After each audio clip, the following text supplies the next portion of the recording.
مولاي يا مولاي يا مولاي يا مولاي مولاي يا مولاي صل على محمد. لا حول ولا قوة إلا بالله العلي العظيم. اعوذ باللہ السمیع العلیم من الشیطان اللعین الرجیم. بسم اللہ الرحمن الرحیم. الحمد للہ رب العالمین. الحمد للہ الذی لم يتخذ صاحبة ولا ولدا ولم يكن له شریک فی الملک ولم يكن له ولی من الذل وکبرہ تکبیرا. اللہم صل علی محمد.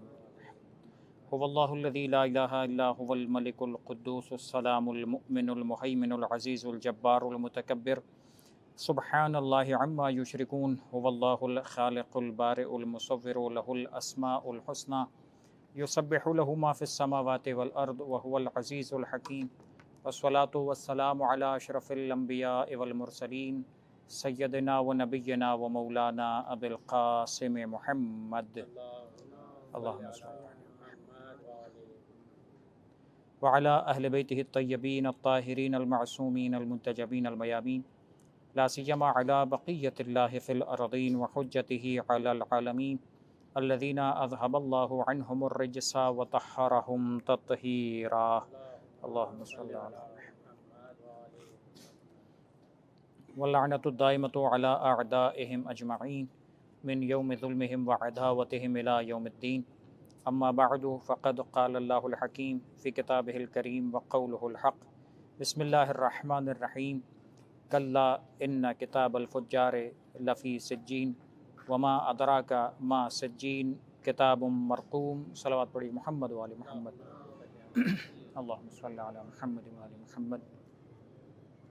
ہماری گفتگو سورہ مطففین کے ذیل میں جاری تھی اور قرآن مجید کا یہ 83واں نمبر کا سورہ نمبر 83 کے جس کی 36 آیتیں ہیں. کل ابتدا کی تقریباً 6 آیتیں آپ کی خدمت میں عرض کی گئیں. آج سے اس 7ویں آیت سے ہماری گفتگو رہے گی. آج شب ولادت امام حسن مجتبیٰ علیہ الصلاۃ والسلام بھی ہے. اللہم صلی علی محمد و آل محمد. اس دعا کے ساتھ کہ پروردگار عالم ہم سب کو یہ ولادت مبارک قرار دے اور خاص طور پر اس ولادت کی مبارکباد دینے کے حقدار زمانے کے امام حجت خدا امام عصر والزمان عجل اللہ تعالی فرجہ الشریف. اللہم صلی علی محمد و آل محمد. ان کی خدمت میں بھی ہدیہ تبریک.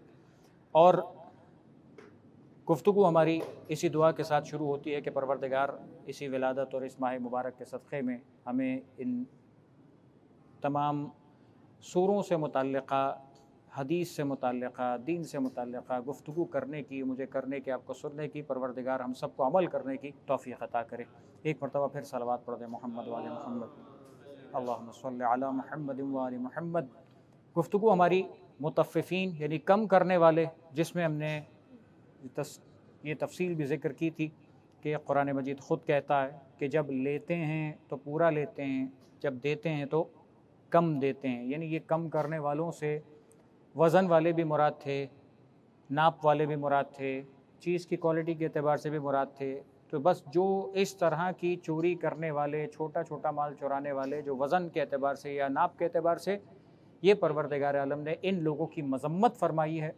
اور ابتدا اس سورہ کی ویل کہہ کر آغاز ہوا، یعنی پروردگار عالم نے انتہائی نفرین کا اظہار فرمایا. بات ہماری یہاں تک پہنچی تھی کہ پروردگار عالم نے ان سے یہ کہا تھا کہ کیا وہ لوگ بھول گئے ہیں کہ ان کو اٹھنا نہیں ہے قیامت کے لیے؟ کیا وہ قیامت میں اٹھائے نہیں جائیں گے؟ ایک عظیم دن کے لیے ان کو دوبارہ نہیں اٹھایا جائے گا؟ کیا وہ قیامت بھول گئے ہیں کہ اتنا چھوٹی چھوٹی چوری کر کے وہ خوش ہیں اپنی زندگی میں؟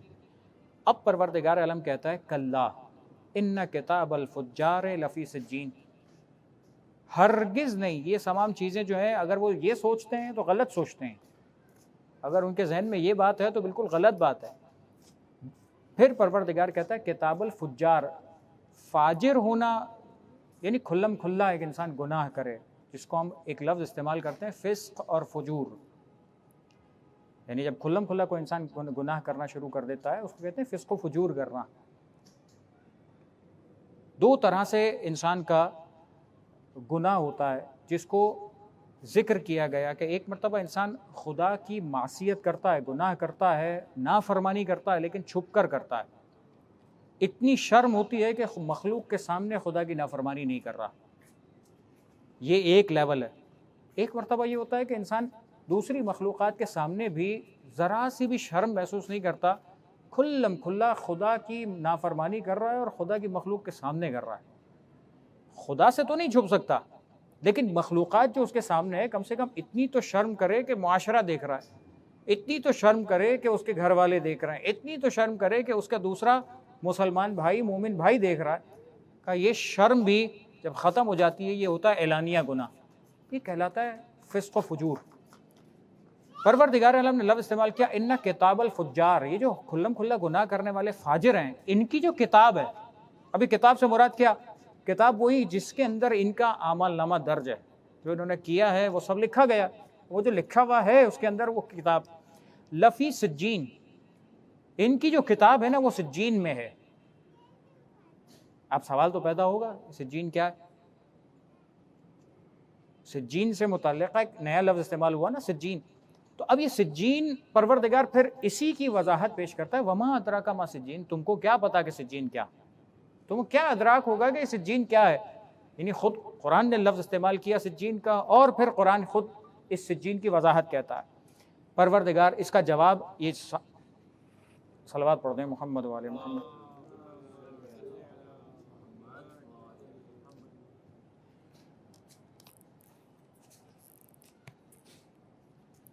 یہ جو 8ویں آیت میں سوال کیا گیا وما ادراک ما سجین، 9ویں آیت میں جواب ہے کتاب مرقوم، یہ ایک ایسی کتاب ہے۔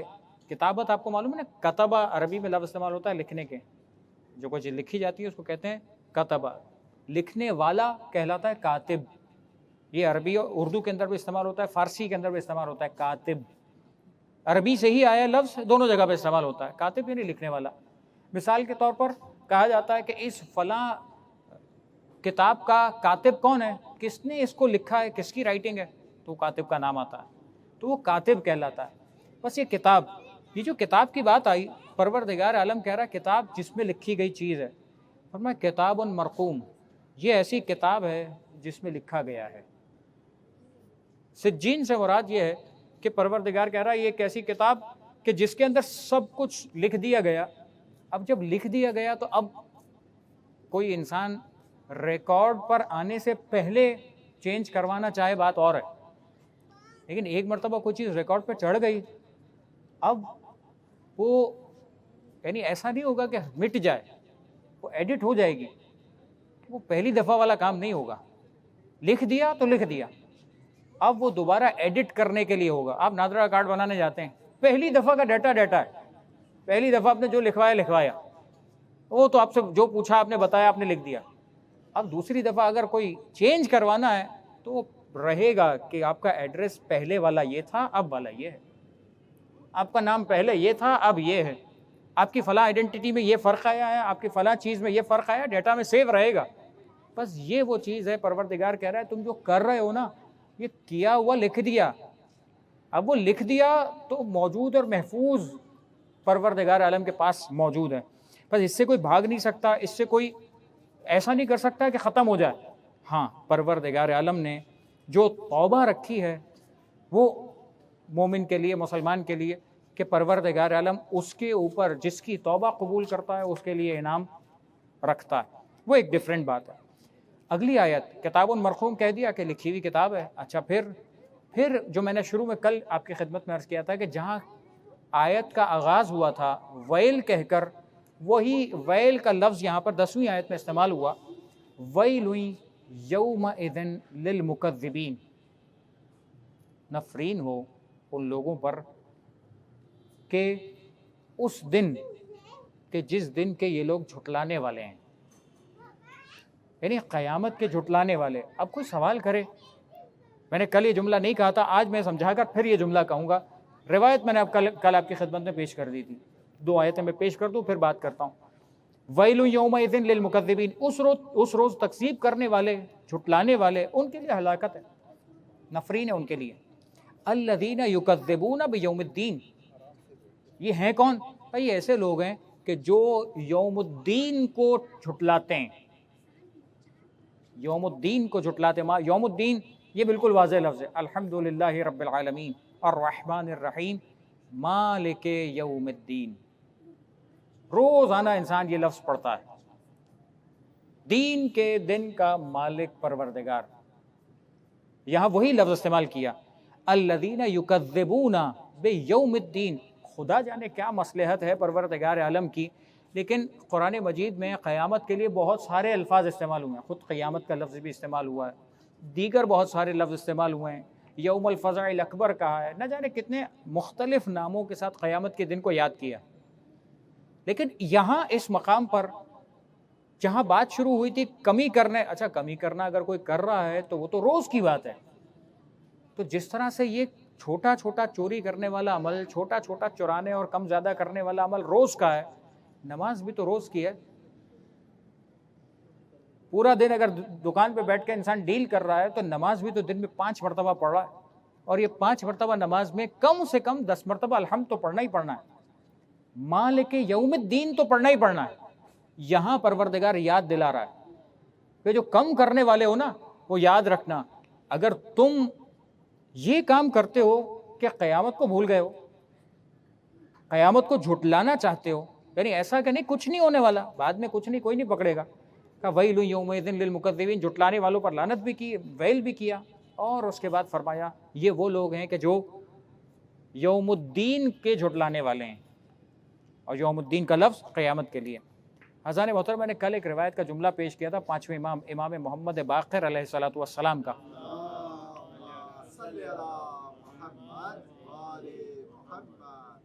یہ جھٹلانے والے کون ہیں؟ یہ وہی کم زیادہ کرنے والے، ناپ تول میں کمی کرنے والا۔ اچھا ناپ تول میں کمی کرنے سے کہ کافر ہو جاتا ہے کوئی انسان؟ کیا ناپ تول میں کمی کر لینے سے کیا ایسا ہو جاتا ہے کہ کوئی انسان کا دین ختم ہو جائے؟ پروردگار عالم نتیجہ یہی بتلا رہا ہے کہ اگر تم نے یہ کام کیا کہ ناپ تول کی کمی، وہاں سے بڑھتے بڑھتے تم سے سوال کیا گیا کہ تم قیامت بھول گئے ہو، اور قیامت بھولنے کے بعد پروردگار کہہ رہا ہے ایسا کرنے والوں پر پروردگار کی طرف سے ویل، اور ویل بھی ایسی کہ جو اس دن جھٹلانے والے ہیں، قیامت جھٹلانے والے ہیں۔ اور قیامت جھٹلانے والا جس کو ویل کہہ کر پروردگار کہہ رہا ہے، 5ویں امام کا جملہ کیا تھا کہ خدا جس کے لیے ویل استعمال کرتا ہے نا، وہ ویل جس کے لیے استعمال کیا جاتا ہے اس کو تقریباً کافر سمجھتا ہے تو اس کے لیے ویل استعمال کرتا ہے، مسلمان کے لیے ویل نہیں استعمال کرتا۔ تو بس یہ ویل کا لفظ بتلا رہا ہے کہ گناہ کی شدت کتنی زیادہ ہے، انٹینسٹی کتنی زیادہ ہے، کہ یہ کام کرنا کہاں تک انسان کو لے جا سکتا ہے۔ وما یکذب بہ الا کل معتد اثیم، پروردگار کہتا ہے یہ جو جھٹلانے والے ہیں نا قیامت کے، یہ قیامت جھٹلانے والے کیسے ہیں؟ کہ اس قیامت کو جھٹلانے والے 2 طرح کے لوگ ہوتے ہیں، ایک اعتدا کرنے والے معتد جس کو کہا، ایک کا اثیم۔ اثیم کا معنی آپ جانتے ہیں، اثم گناہ کو کہتے ہیں، معتد تجاوز کرنے والا، حد سے بڑھنے والا، اپنی باؤنڈری چھوڑ دینے والا، کہ اپنی حد سے بڑھو گے، اپنی حد سے تجاوز کرو گے، اس کو کہتے ہیں اعتدا کرنا۔ فرمایا پروردگار کہتا ہے وما یکذب بہ الا، یہ قیامت جو جھٹلاتا ہے نا، جو یہ کہتا ہے کہ بھائی قیامت نہیں آئے گی، کچھ نہیں ہونے والا، حساب کتاب نہیں ہوگا، کچھ نہیں ہوگا، کہ یہ صرف وہ کہتے ہیں کہ جو اپنی حد سے بڑھ جاتے ہیں اور گناہ کرنا شروع کر دیتے ہیں۔ بس یہ جو معتد اور اثیم ہیں، یہ ایسی کیٹیگری ہے کہ جو اپنے حد سے بڑھ کر گناہ کرتا ہے، اور اس کا حد سے بڑھ کر گناہ کرنا قیامت کے جھٹلانے کی طرف چلا جاتا ہے۔ بس پروردگار عالم ایسے گنہگاروں کو جس انداز سے ڈیل کر رہا ہے، جس انداز سے تنبیہ کرتا ہے، اگلی آیت میں پروردگار کہتا ہے اذ تتلی علیہ آیاتنا۔ بس ہم بھی بات کر رہے ہیں نا، جو قرآن پڑھنے والا مسلمان بھی آیت پڑھے گا اس کے لیے ہدایت ہے، پروردگار بات کر رہا ہے، انسان کے لیے ہدایت مل رہی ہے۔ اب پروردگار کہتا ہے کہ دیکھو اس کے اندر ایک اور چیز بھی نظر آتی ہے کہ لوگوں کے اندر سرکشی جب بڑھ جاتی ہے، جب حد سے بڑھنا زیادہ ہو جاتا ہے، جب وہ لوگ دین میں کمزور اور دنیا میں طاقتور ہونے کی کوشش کرتے ہیں، جب وہ کچھ سیکھا سکھایا کچھ نہیں ہوتا اور ویسے ہی اپنی دنیا کے اندر مگن ہو جاتے ہیں تو نتیجہ کیا ہوتا ہے؟ کا نتیجہ یہ ہوتا ہے کہ اذ تتلی علیہ آیاتنا، جب ان کو ہماری آیتیں سنائی جاتی ہیں تو پروردگار کا آیت پیغام تو پہنچے گا نا، کوئی نہ کوئی سنانے والا ہوگا۔ رسول کے زمانے میں رسول نے تلاوت قرآن کی، سنایا، اہل بیت قرآن سنایا، اور اس کے بعد قرآن موجود ہے، ہر ایک کی ذمہ داری ہے قرآن خود بھی سیکھے، دوسروں کو بھی سکھائے۔ تو کوئی سکھانے والا ہے، کوئی سیکھنے والا ہے۔ بس جب یہ تلاوت قرآن کی جاتی ہے، آیات بتائی جاتی ہے کہ دیکھو تمہارے اوپر اتنی تنبیہ کی جا رہی ہے، خدا قرآن میں بہت زیادہ تم کو سکھانے اور سمجھانے کی بات کرتا ہے اور تنبیہ کرتا ہے، ویل کہتا ہے۔ کہ جب ایسی بات کی جاتی ہے تو کیا کہتے ہیں؟ قالا، وہ کہتا ہے، یعنی جو جواب دینے والا ہے، قالا اساطیر الاولین، کہ یہ پرانے دور کی قصہ کہانیاں ہیں، نعوذ باللہ من ذالک، یہ قصے کہانی والی باتیں ہیں، آپ چھوڑیں، ہم کو پتہ ہے کہ کس طرح سے کمایا جاتا ہے، ہم کو پتہ ہے دنیا میں ڈیل کیسے کیا جاتا ہے، ہم کو پتہ ہے کہ دنیا میں پیسہ 2 روپے کیسے کمائے جاتے ہیں۔ یہ ہے دنیا دار، وہ ہے پروردگار۔ اور کل میں نے کئی جملے آپ کی خدمت میں مسلسل متواتر پیش کیے تھے۔ پروردگار کہتا ہے کہ ایسی صورتحال بھی پیدا ہو جاتی ہے کہ جب ہماری آیات سنائی جائیں اور سامنے سے جواب یہ ملے، سامنے کہنے والا کہہ رہا ہو اساطیر الاولین، یہ جو اساطیر الاولین ہے نا، اولین یعنی پچھلے زمانے کے، پہلے زمانے کی پرانی باتیں ہیں۔ اساطیر کہتے ہیں سٹوریز کو، اور عربی میں جو لفظ استعمال کیا جاتا ہے یعنی اساطیر یعنی پرانی سٹوریز ہیں، پرانی کہانیاں ہیں، کہ یہ پرانی کہانیاں آپ بات کرتے ہیں۔ بس یہ حالت ہو جاتی ہے اس انسان کی جو دنیا کے اندر ایسے چھوٹے گناہ اور ایسی چھوٹی چھوٹی حرکتوں کے اندر اتنا بڑھ جاتا ہے کہ نظر میں آنے والی چھوٹی ہوتی ہے لیکن اتنا بڑھ جاتی ہیں کہ وہ پروردگار عالم کے یہاں کفر تک پہنچ جاتی ہیں۔ اگلی آیت پروردگار 14ویں آیت، کلا، کلا پروردگار استعمال کرتا ہے، ہرگز نہیں، نیور، ایسا سوچنا بھی نہیں، ایسا پاسبل ہی نہیں ہے، یہ نہیں ہو سکتا۔ کلا بل ران علی قلوبہم ما کانوا یکسبون، ہوا کیا؟ کہ ہوا یہ ہے کہ ان کے اعمال کی وجہ سے جو انہوں نے حرکتیں کی ہیں نا، وہ ان کی حرکتوں کی وجہ سے ان کے دلوں پر زنگ چڑھ گیا ہے۔ اور جب زنگ چڑھ جائے تو پھر یہ تو محاورتاً اب استعمال کرتے ہیں نا سمجھانے کے لیے، اگر پریکٹیکلی دیکھا جائے، بھائی جو چیز یہ خراب ہو گئی، جو چھری جس کے اوپر زنگ چڑھ گیا، اب کس کام کی رہی؟ جب تک زنگ صاف نہیں کرو گے آپ کے کام نہیں آئے گی، جب تک کسی چیز کا اس کے اوپر جو آنے والی خرابی ہے وہ خرابی ختم نہیں ہوگی، اس وقت تک وہ کام نہیں دے گا آپ کو۔ چاہے آپ کا چمچہ بہت مہنگا، بہت زیادہ اچھی کوالٹی کا، چاہے سونے کا چمچہ ہو، لیکن اگر اس کے اوپر لگی ہوئی غلاظت ہے نا تو وہ سونے کا چمچہ کسی کام کا نہیں رہے گا۔ سونے کے چمچے پہ اگر نجاست لگی ہوئی ہو اور آپ سے کہا جائے سونے کا چمچہ ہے، اس سے آپ شہد چاٹ کے بتائیے، آپ مر جائیں گے، شہد نہیں چاٹیں گے۔ پہلے نجاست ہٹاؤ، پہلے اس کے اوپر سے گندگی ہٹاؤ۔ سونے کا چمچہ ہوگا لیکن ابھی اس کے اوپر ہے گندگی، یہ گندگی جو ہے یہ میرے منہ کو نہیں جا سکتی، یہ کراہیت کا باعث ہے۔ بس بعض چیزیں ایسے انسان کو نقصان پہنچاتی کہ جب انسان گناہ کرتا ہے، تفاسیر کے اندر بھی ذکر ہوا، علماء بھی ذکر کرتے ہیں کہ انسان کا نامہ اعمال، انسان کا دل کا جب گناہ ایک کرتا ہے تو قلب کے اندر کالک کا ایک ذرہ پیدا ہوتا ہے، ایک نقطہ پیدا ہوتا ہے، اور جیسے گناہ بڑھتے چلے جاتے ہیں یہ کالک بڑھتی چلی جاتی ہے۔ ایک وقت آتا ہے کہ جب گناہ آ رہا ہو، استغفار نہ ہو رہا ہو تو کیا ہوگا؟ کالک بڑھے گی اور اسے صاف کرنے والا کوئی نہیں ہوگا، تو نتیجہ کیا ہے؟ دل پورا سیاہ ہو جائے گا، زنگ آلود ہو جائے گا۔ پس پروردگار کہتا ہے کلا بل ران علی قلوبہم ما کانوا یکسبون، یہ جو زنگ چڑھا ہوا ہے نا ان کے دلوں پر، یہ کہاں سے چڑھ گیا؟ یہ کس نے چڑھایا؟ کیا خدا نے؟ نعوذ باللہ، کیا کسی اور نے؟ کسی نے نہیں چڑھایا، یہ زنگ چڑھایا کسی اور نے نہیں ہے۔ کس نے چڑھایا؟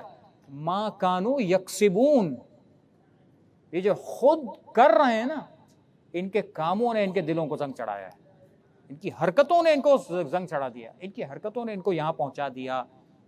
تو پس پروردگار عالم کہتا ہے کہ اس کا ذمہ دار بھی خود انسان ہے کہ جس نے خود ایسا کام کیا کہ جس کا نتیجہ اس کے اعمال کے زنگ کی صورت میں اور اس انداز سے نکلتا ہے کہ پروردگار عالم کے سامنے وہ کفر کی حد تک پہنچنا شروع کر دیتا ہے۔ ایک مرتبہ صلوات پڑھ دیں محمد والے محمد۔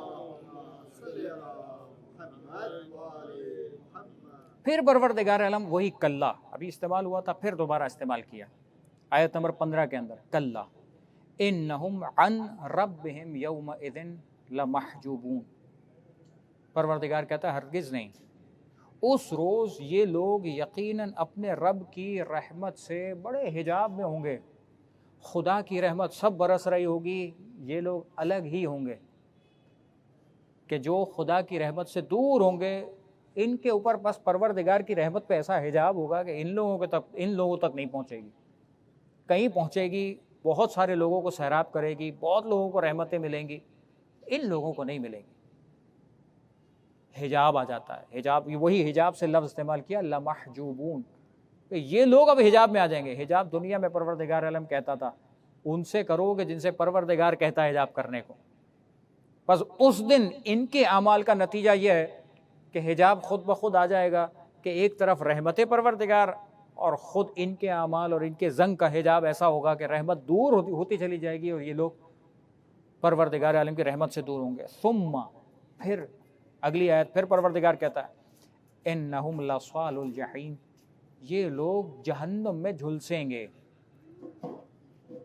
اچھی طرح سے جلائے جائیں گے، اچھی طرح سے جل کر خاک ہو جائیں گے۔ پروردگار صال الجحیم، پروردگار عالم نے قیامت کے تذکروں میں گناہوں کی پاداش اور گناہوں کے نتیجے جس انداز سے چھوٹی صورتوں کے اندر بیان کیے ہیں نا، یہ تو ہم نے دو مثالیں آپ کی خدمت میں ذکر کی، ایک پہلی سورہ ذکر کی ہے، دوسری سورہ انشاءاللہ کل مکمل ہو جائے گی۔ پروردگار عالم قیامت کے حالات کو اتنا سخت اور اتنا کلیئر کٹ بیان کرتا ہے کہ یہاں پر کوئی ایسی چیز باقی نہیں بچتی کہ جہاں انسان کوئی لیوریج لینے کی بات کرے، کوئی تھوڑا سا کچھ مل جائے، چانس مل جائے، کچھ ایسا ہو جائے کہ یہاں بچت ہو جائے۔ بچت کچھ نہیں ہے، جو تم کر رہے ہو وہ تمہیں بھگتنا پڑے گا، جو تم کر رہے ہو اس کا نتیجہ دنیا میں بھی دیکھو گے، جو تم کر رہے ہو اسی کا نتیجہ ہے، تم نے خود اپنے پیر پہ کلاڑی ماری ہے۔ پروردگار نے تو کہا زنگ ہم نے تھوڑی چڑھایا، بما کانوا یکسبون، خود کر رہے ہو تو زنگ چڑھ رہا ہے، نہ کرو نہیں چڑھے گا۔ اچھا کرنے پر شرمندگی کرو، پروردگار کہتا ہے استغفار کرو میں تو قبول کر لوں گا، خدا نے تو منع نہیں کیا۔ تمہارے زنگ کا نتیجہ یہ نکلتا ہے کہ تمہیں پروردگار عالم کی رحمت سے اتنا دوری ہونی پڑتی ہے کہ تم استغفار کی توفیق بھی نہیں حاصل کر پاتے۔ استغفار بھی وہ کرتا ہے نا کہ جسے توفیق ہو، جسے خوف خدا کا خوف اور ڈر لگے تو خدا سے معافی مانگتا ہے پروردگار معاف کر دے، لیکن جس کو ڈر ہی پیدا نہ ہو وہ تو کرتا ہی چلا جاتا ہے، وہ تو ڈرتا نہیں ہے، جب ڈرتا نہیں ہے تو کچھ مانگتا نہیں ہے، کچھ معافی نہیں کرتا، اور جب معافی نہیں کرتا تو گناہ پہ گناہ اس کے زنگ میں اور اس کی کفر میں اضافہ کر دیتا۔ بس پروردگار ایسی کیفیت سے محفوظ رکھے کہ جہاں انسان ان جھمیلوں میں جا کر اور ان جالوں میں جا کر پھنس جائے کہ جہاں سے انسان کی واپسی کا امکان باقی نہ رہے۔ پروردگار کہتا ہے ثم یقال ھذا الذی کنتم بہ تکذبون، اور پھر کہا جائے گا یہ وہی ہے جس کو تم جھٹلاتے تھے۔ ابھی بات آئی نا کہ یہ لوگ وہ ہیں کہ جو یکذبون بیوم الدین، انہوں نے آخرت کو جھٹلایا ہے، انہوں نے قیامت کو جھٹلایا ہے۔ پروردگار عالم ثم یقال، یعنی اب جو بعض جگہوں پر خداوند متعال نے کہا ہے نا کہ جہنم ملے گی، گناہ کا عذاب ہے، جہنم ہے، لیکن بعض جگہوں پہ پروردگار کہتا ہے ذلیل کر کے جہنم میں ڈالوں گا، منہ کے بل پھینک کے جہنم میں ڈالوں گا۔ یعنی دنیا میں بعض ایسی حرکتیں ہیں انسان کی، بعض ایسے اعمال ہیں انسان کے کہ جس کا نتیجہ ہے کہ جہاں انسان کو پروردگار عالم قیامت کے میدان میں نہیں چھوڑے گا، وہاں عذاب تو ہے لیکن ذلت دینے والا عذاب، ذلیل کر کے ڈالنے والا عذاب۔ پروردگار کہتے ثم یقال، پھر کہا جائے گا ھذا الذی کنتم بہ تکذبون، یہی تو وہ دن تھا نا جس میں تم کہتے تھے کہ نہیں آنے والا، اب دیکھو کیا آیا۔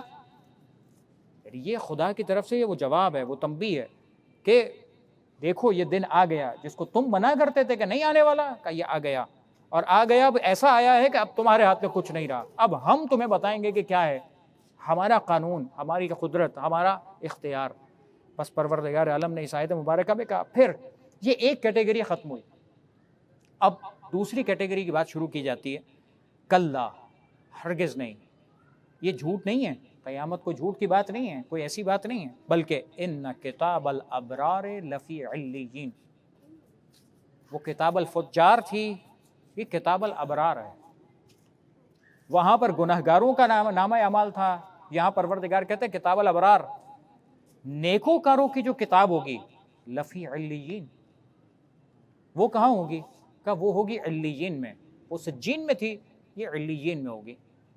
اچھا، پھر وہی سوال وہاں پروردگار نے سوال کیا تھا وما ادراک ما سجین. یہاں پروردگار کہتا ہے وما ادراک ما علیون. تم کو کیا پتا یہ علیون کیا ہے؟ ہم نے کہا علیین میں ہوگی، علیون کیا ہم بتائیں گے، تم کو کیا پتا. بس کتاب مرقوم، وہی جواب. یہ بھی لکھی ہوئی کتاب ہے، یہ بھی لکھا ہوا عمل نامہ ہے.